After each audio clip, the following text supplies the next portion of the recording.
प्रकरण 7. आपल्या मुलांना शिस्त लावणे. मुलाच्या स्थितीस अनुरूप असे शिक्षण त्याला दे, म्हणजे वृद्धपणीही तो त्यापासून परावृत्त होणार नाही. नीतिसूत्रे 22:6. काही आशा असेल तर आपल्या पुत्राला शासन कर, त्याचे वाटोळे व्हावे अशी इच्छा धरू नकोस. नीतिसूत्रे 19:18. बालकाच्या हृदयात मूर्खता जखडलेली असते, शासन वेत्र त्याच्यापासून तिला घालवून देते. नीतिसूत्रे 22:15.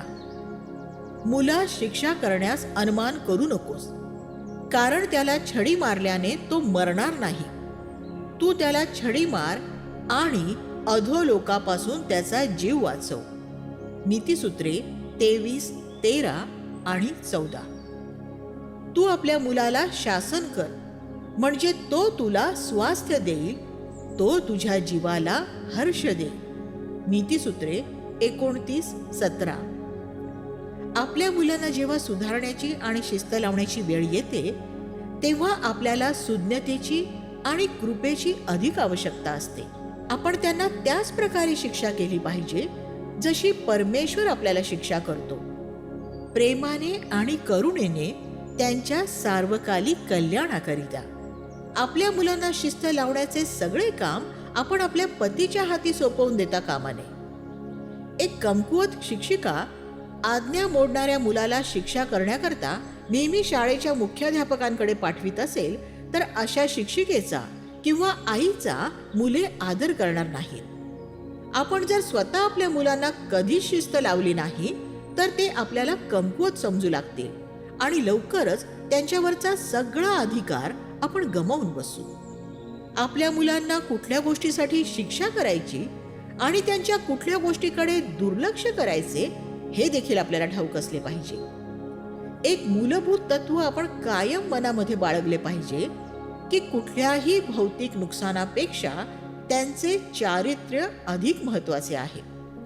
आपल्या स्वतःमध्ये सार्वकालिक मूल्यांची योग्य समज असणे आवश्यक आहे.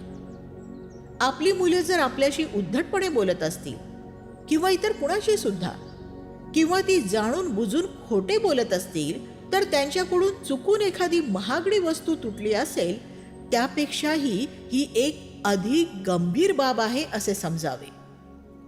आपल्या मुलांना शिस्त लावताना आपण सर्व प्रकारच्या रागापासून, उतावळेपणापासून आणि चिडचिडेपणापासून स्वतःला शुद्ध राखले पाहिजे. रागाच्या भरात आपण त्यांना कधीही शिक्षा करू नये. मला खात्री आहे की भूतकाळात आपण सगळ्याजणी ह्या क्षेत्रात अपयशी ठरले आहोत, परंतु आपण पश्चाताप करून भविष्यात आपल्या मुलांना प्रेमाने सुधारण्यासाठी परमेश्वराकडे कृपेची मागणी करू शकतो. आपण आपल्या मुलांना शिक्षा म्हणून कोणतेही शारीरिक बोजड काम करायला देऊ नये. त्यांनी एक जबाबदारी म्हणून काम शिकले पाहिजे, शिक्षा म्हणून नाही. त्याचप्रमाणे शिक्षा म्हणून चॉकलेट किंवा आईस्क्रीम सारख्या चैनीच्या गोष्टी नाकारणे ठीक आहे, पण शिक्षा द्यायची म्हणून आपण त्यांना भोजन देणे नाकारू नये, त्यांना उपाशी ठेवू नये. मुलांना योग्य वाढीसाठी चांगल्या पौष्टिक अन्नाची आवश्यकता असते. जर आपण आपल्या मुलांना ताकीद दिली की काही बाबतीत त्यांनी आज्ञा मोडल्यास त्यांना शिक्षा मिळेल तर आपण ते अवश्य करावे. नाहीतर मुलांना वाटेल की आपण त्यांना पोकळ धमक्या देतो आणि मग आपल्या शब्दांना काहीच किंमत उरणार नाही. परंतु जर आपल्या लक्षात आले की ते सौम्य शिक्षेस पात्र आहेत तर मग आपण त्यांच्या कठोर शिक्षेची तीव्रता कमी करू शकतो. आपल्याला जर दिसून आले की आपल्या मुलांना त्यांनी केलेल्या कृतीचा पश्चाताप होत आहे, वाईट वाटत आहे, तर आपण त्यांची धमकी दिलेली शिक्षा रद्द करू शकतो. स्वतः परमेश्वरानेही निनवेवर कृपा केली होती. जेव्हा परमेश्वराने त्यांचा पश्चाताप पाहिला तेव्हा त्याने त्यांना ज्या शिक्षेची धमकी दिली होती ती शिक्षा त्याने रद्द केली होती. योना 3 अध्याय. परमेश्वर आपल्याशी कठोरपणे आणि दयाळूपणेही वागत असतो आणि तसेच आपणही आपल्या मुलांच्या बाबतीत वागले पाहिजे. आपल्या मुलांसाठी छडी किंवा पट्टा वापरणे हेच केवळ शिक्षेचे स्वरूप असू नये. आपण त्यांचं खेळणं देखील प्रतिबंधित करू शकतो किंवा त्यांना त्यांच्या पलंगावर काही वेळ शांतपणे झोपायला सांगू शकतो. जर त्यांनी काही चुकीचे केले असेल तर ह्या कृती देखील त्यांच्या अंतःकरणाशी बोलतील. आपण आपल्या मुलांना निर्दयपणे कधीही शिक्षा करू नये. आपण त्यांना शिस्त लावताना इजा, दुखापत करू नये किंवा आपण कधीही त्यांच्या तोंडावर थप्पड मारू नये. चेहरा हा प्रेम करण्यासाठी रचलेला आहे, थप्पड मारण्यासाठी नाही. आपल्या मुलांना मारण्यासाठी हाताचा वापर करणे टाळावे. त्यापेक्षा आपण छडीचा वापर करणे चांगले आहे असे शास्त्रवचन आपल्याला सांगते. नीतिसूत्रे 23 अध्याय 13 आणि 14. आपले हात मुलांना गोंजारण्यासाठी आणि त्यांच्यावरील आपले प्रेम व्यक्त करण्यासाठी आहेत. आपली मुलं जेव्हा किशोरवयीन होतील, वयाच्या 13 वर्षावरील, तेव्हा आपण त्यांना शारीरिक शिक्षा करणे टाळले पाहिजे. जर आपण त्यांना वयाच्या 1 ते 13 वर्षांपर्यंत चांगली शिस्त लावली असेल तर त्यानंतर आपल्याला त्यांना अशा शारीरिक शिक्षा करण्याची गरजच भासणार नाही. जेव्हा ते लहान असतात तेव्हाच त्या समयाचा उपयोग करून त्यांना शिस्त लावावी आणि त्यांना परमेश्वराच्या मार्गाचे शिक्षण द्यावे. आपण आपल्या मुलांना कधीही दुसऱ्यांसमोर शिस्त लावू नये, कारण त्यामुळे आपण त्यांना लोकांसमोर लज्जित केल्यासारखे होईल आणि त्यामुळे त्यांची शिक्षा दुप्पट होईल. आपण कायम त्यांच्या प्रतिष्ठेचा आदर केला पाहिजे. आपण त्यांना त्यांच्या असफलतेसाठी एकटे असतानाही शिक्षा करू शकतो, मात्र आज्ञा मोडणे आणि उद्धटपणे वागण्याबद्दल त्वरित ताकीद दिलीच पाहिजे. जर अशा बाबतीत आपण त्यांना शिस्त लावण्यात अपयशी ठरलो तर मग ते अत्यंत धोकादायक वळणावर जाऊ शकतात आणि त्यामुळे मोठे झाल्यावर त्यांचा नाश होऊ शकतो आणि तेव्हा त्यांच्यामध्ये सुधारणा करण्यासाठी खूपच उशीर झालेला असेल.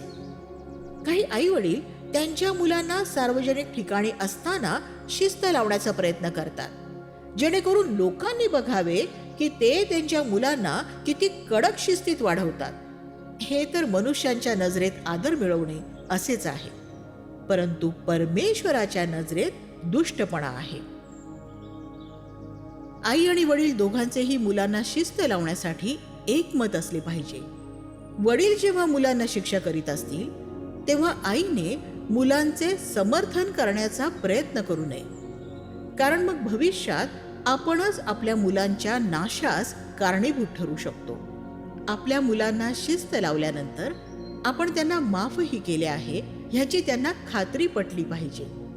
त्यांनी त्यांच्या चुका कशा प्रकारे सुधारायच्या आहेत हे सुद्धा आपण त्यांना शिकवले पाहिजे, परंतु त्यांना त्यांच्या चुकांची वारंवार आठवण करून न देण्याची काळजी आपण घेतली पाहिजे. काही माता असे करतात, त्यामुळे मुले अजून निराश होतात. आपल्या मुलांना बक्षीस देण्याचेही काही प्रसंग असले पाहिजेत. जेव्हा आपण काही क्षेत्रात आपल्या स्वतःचा नाकार करतो तेव्हा परमेश्वरही आपल्याला पुरस्कृत करतो. जेव्हा अब्राहमाने स्वतःचा नाकार करून त्याचा पुतण्या लोट ह्याला जमिनीचा जो भाग त्याला हवा होता तो आधी निवडण्याची संधी दिली, उत्पत्ती 13 मध्ये, तेव्हा परमेश्वराने अब्राहमाला त्वरित त्याचे प्रतिफळ दिले. त्याच प्रकारे आपल्या मुलांनी काही चांगले कार्य केले आणि काही क्षेत्रात त्यांनी स्वतःचा नाकार केला तर त्यांना पुरस्कार देणे उत्तम आहे. आपण त्यांच्या वाढदिवसाला आणि जेव्हा ते आजारी असतील किंवा दवाखान्यात ॲडमिट असतील त्यावेळेसही काही बक्षीस देऊ शकतो. असेही अनेक प्रसंग असू शकतात की आपण आपल्या मुलांना आवश्यकतेपेक्षा जास्त शिक्षा केल्याबद्दल आपल्याला खूप वाईट वाटतं, परंतु नंतर त्यांना काहीतरी बक्षीस देऊन आपण त्याची भरपाई करू शकतो. पण हे असे कधीतरी केले तरच ठीक आहे. आपण जर नेहमीच असे करू लागलो तर लवकरच आपली मुले त्यांना दिलेली शिक्षा विसरून तिचा अनादर करायला सुरुवात करतील. म्हणून जेव्हा त्यांनी काहीतरी चांगले करण्याचा प्रयत्न केला असेल तेव्हा त्यासाठी त्यांना नंतर कधीतरी भेटवस्तू देणे चांगले आहे. आपल्या मुलांच्या बाबतीत काही समस्या निर्माण झाल्यावर जेव्हा त्यांचा जन्म झाला होता तेव्हा जो आनंद, आश्चर्य आणि परमेश्वराच्या बाबतीतली जी कृतज्ञता आपल्याला जाणवली होती ती सहजपणे हरून जाते. परंतु आपण हे विसरू नये की बाळाला जन्म देणे हा एक अनमोल असा विशेषाधिकार आहे. अशा पुष्कळशा स्त्रिया आहेत ज्यांना हा विशेषाधिकार मिळालेला नाही आणि एक मूल मिळवण्यासाठी ह्या जगात त्या काहीही करायला तयार असतात. म्हणून आपण हा दृढनिश्चय केला पाहिजे की आपण कोणत्याही किमतीत नांगराला घातलेला हात मागे घेणार नाही आणि आपल्या घरात सर्व काही सुरळीतपणे चालावे म्हणून आपण आपल्या परीने होईल तितका प्रयत्न केला पाहिजे. जर आपण परमेश्वरासोबत घनिष्ठ संबंध जोडून त्याच्यासोबत चाललो तर तो आपल्याला नवीन सामर्थ्य देईल आणि आत्मिक रीतीने ताजेतवाने राखेल.